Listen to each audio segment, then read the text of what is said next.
What is up, guys? Welcome back to another episode of JoesTech.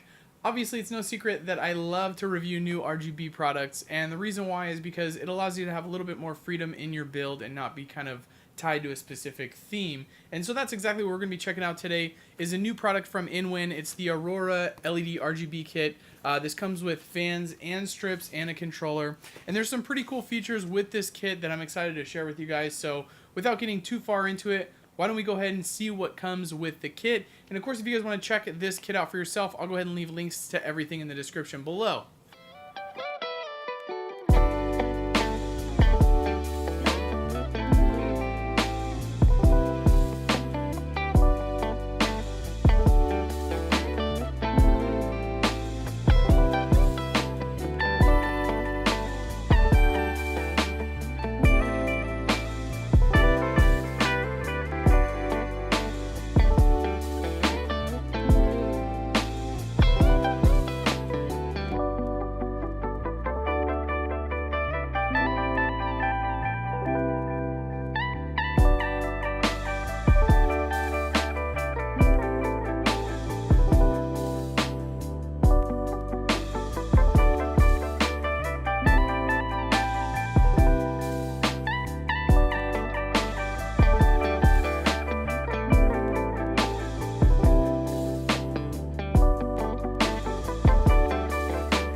So I'm not sure if you guys noticed, but one of the things that's really unique about these fans is obviously if you look at them, there's no wires coming off of the fans themselves. There's actually two ports on the back of the fan, one for input and one for output. And the one thing that's really unique about the In Win design is instead of having leads for power of the fan and control of the fan speeds, and then a separate set of leads for the RGB control, you obviously have everything in one harness, which kind of simplifies the design and of course cuts down the amount of cables that you have to have running to each device. So to simplify things here, what I'm going to do is show you guys how everything lays out on a table so you guys can see exactly where things connect, and then I'll go ahead and install it in my PC.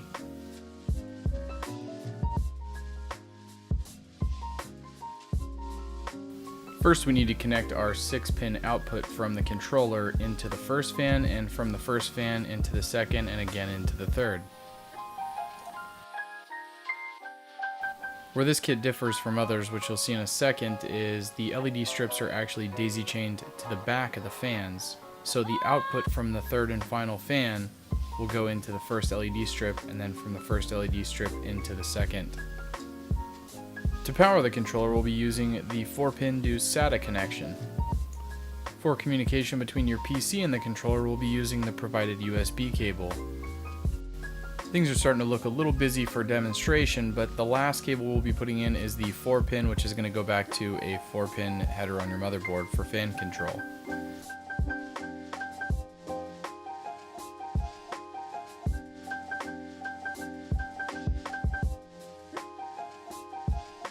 To give you guys an idea of what kind of options you have with this system, why don't we go ahead and take a look at the Aurora application.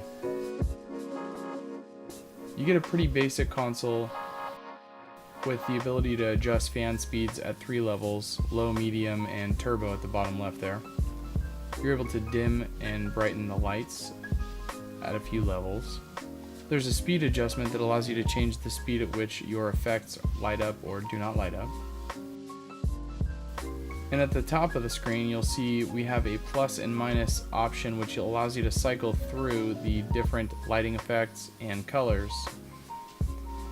The only piece that was kind of missing here for me is that if you notice, it says auto in the center, and for whatever reason, no matter what you do, that auto will not change to whatever effect you're using, whether it's a solid color or a rainbow effect or a scroll wheel. So I'm guessing this is kind of I would say a beta version of the application. I'm sure there's more things coming out from In Win in the future to kind of dial this in and make it a little bit, better and more intuitive.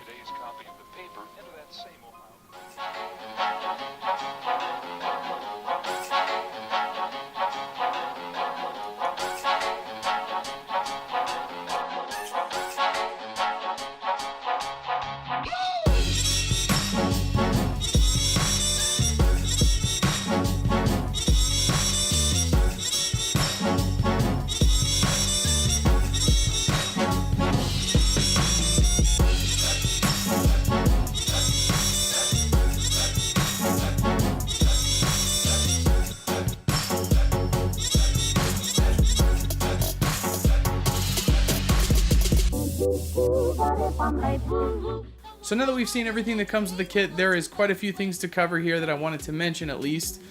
First being the price. Obviously this is priced at $89 US. I think this is a great price as far as an all-in-one solution goes, especially when you compare it to other competitors out there that are making similar products. Obviously a lot of them do not include the strips, the fans, and the controller. It's usually the strips in the controller or the fans in the controller, but this kit comes with everything, and it's priced pretty much to match one of those smaller kits that a competitor might carry. Now that being said, obviously the cool technology here is you have this single wiring harness between the fans and the LED strips, so you don't have to separate your power to the fan from your RGB controls, but also keep in mind that you're running on a single channel, so everything has to be daisy chained together from the controller into the fans and then into the LED strips. One thing I did notice when I was doing the install is that the LED strips also do not have a magnetic connector. They are only held in by adhesive, so that's one thing to keep in mind. If you're trying to test these out or do a temporary solution, you're going to basically have to peel off that 3M tape that they come with to keep them from moving around inside your case. Aside from that, the only real gripe that I have is the software. As you guys saw, it has all the functionality that you would want, although it just seems like it's not quite finished. And of course, this system did just come out, so you got to give them a little bit of time to get things dialed in. But the auto feature where it wasn't changing, what sequence we were running or what color we were running, that part was a little frustrating. But obviously, as long as you click through there, you can get to everything that you would want to get to in the software.